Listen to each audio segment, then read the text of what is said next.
গত পরশুদিন আমার জন্মদাতা আমার প্রিয় বাবা, অনেক যুবক ভাইয়েরা দেখেছে আমার জন্মদাতা আমার প্রিয় বাবা আমাদেরকে ছেড়ে আমাকে একা করে দুনিয়া থেকে বিদায় নিয়ে চলে গেছে। আমি আমার বাবাকে শেষ দেখা দেখতে পারিনি। আমি মাহফিলে ছিলাম, শেষ কথাটাও বাবার সাথে বলতে পারিনি। এতদিন পর্যন্ত শুধু দোয়া করতাম, আল্লাহ যাদের মা নেই তাদের বাবা নেই, যাদের মা বাবা নেই, না থাকার কষ্ট এটা একমাত্র তারাই বুঝে। এটা দোয়া করতাম, অনুভব করতাম না। আজকে 2 দিন হলো বুঝতে পারি বাবা না থাকা এটা কত যন্ত্রণা, মা না থাকা কত যন্ত্রণা। ওই সন্তান বুঝে যেই সন্তান হারায়। বাবার ইন্তেকালের পরে ছুটে আসলাম, বাবাকে কাফন পরাবে আমার ভাই, আত্মীয় স্বজন সবাই বলতেছে কাফনের কাপড় কিনো। আমি বললাম না না না, গত 3 মাস আগে আল্লাহর ঘরের মুসাফির হওয়ার সুযোগ আমার হয়েছিল। আমার গায়ের যে ইহরামের কাপড় ছিল আমি রেখে দিয়েছিলাম। আমার বাবাকে আমি বলেছিলাম, বাবা যদি আমার মৃত্যু হয়ে যায় তাহলে এই কাপড়টা আমার কাফনের কাপড় হিসাবে যেন দিয়ে দেয়। বাবাও বলেছিল, বাবা যদি আমার মৃত্যু হয় তোমার আগে তাহলে তোমার ইহরামের কাপড়টা বাবা আমাকে পরিয়ে দিবে। আমি আমার ইহরামের কাপড় দিয়ে আমার বাবাকে কাফন পরিয়েছি। কথা যেহেতু এসেছে আমার যুবক ভাইদেরকে বলে যাই, ও যুবক ভাইয়েরা, মাকে কষ্ট দিয়েন না, বাবাকে কষ্ট দিয়েন না। আজ থেকে 2-3 দিন আগেও বুঝতাম না বাবা হারানোর কি যন্ত্রণা। এই যে এত দূরে মাহফিলে এসেছি, রাস্তায় 2 থেকে 3 বার ফোন করে জিজ্ঞাসা করতো, বাবা কোথায় গিয়েছো, কোন পর্যন্ত গিয়েছো, কিভাবে যাচ্ছ, সাবধানে যেও। আজকে তো আমার ফোনে কোনো ফোন আসেনি আমার বাবার থেকে। আজকে আমাকে আর কেউ জিজ্ঞাসা করে না বাবা কোথায় আছো, কেমন আছো, কখন আসবে।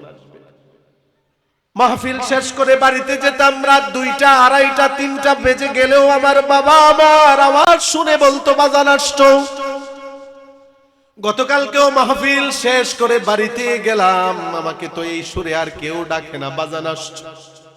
গতকালকে বাড়িতে যাওয়ার পরে আমার বুকটা ফেটে গিয়েছে, আরে কে আমাকে আর বাজান বলে ডাকবে। এজন্য অনুরোধ করে বলবো, যাদের বাবা আছে মা আছে কদর করবেন। বাবা মা হারিয়ে গেলে এই আফসোস অন্তরে থেকে যাবে। মা বাবার কদর করবেন, মা বাবার সন্তুষ্টি অর্জন করবেন। মা যদি খুশি থাকে, বাবা যদি খুশি থাকে, আসমানের মালিক আল্লাহ আপনার প্রতি খুশি। ওলামায়ে কেরাম আছেন, তিরমিজির বর্ণনা 2020 নম্বর হাদিস, আল্লাহর নবী বলেন, রিজার রব্বি ফি রিজাল ওয়ালিদি। আল্লাহর সন্তুষ্টি মা বাবার সন্তুষ্টির উপর, ওয়া সাখাতুর রব্বি ফি সাখাতিল ওয়ালিদ। আল্লাহর অসন্তুষ্টি মা বাবার অসন্তুষ্টির উপর। আপনার প্রতি আপনার মা খুশি, বাবা খুশি মানে আল্লাহ খুশি। মা বাবা নারাজ মানে আল্লাহও নারাজ।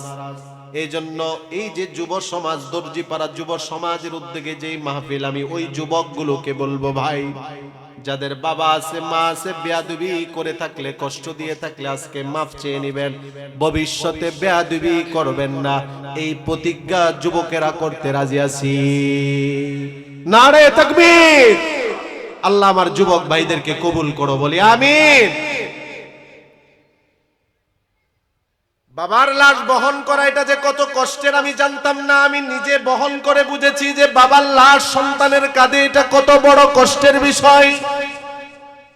আমি এই পর্যন্ত কোনো লাশ গোসল করাইনি, আমার ভয় ভয় লাগতো, লাশের পাশে আমি যেতাম না।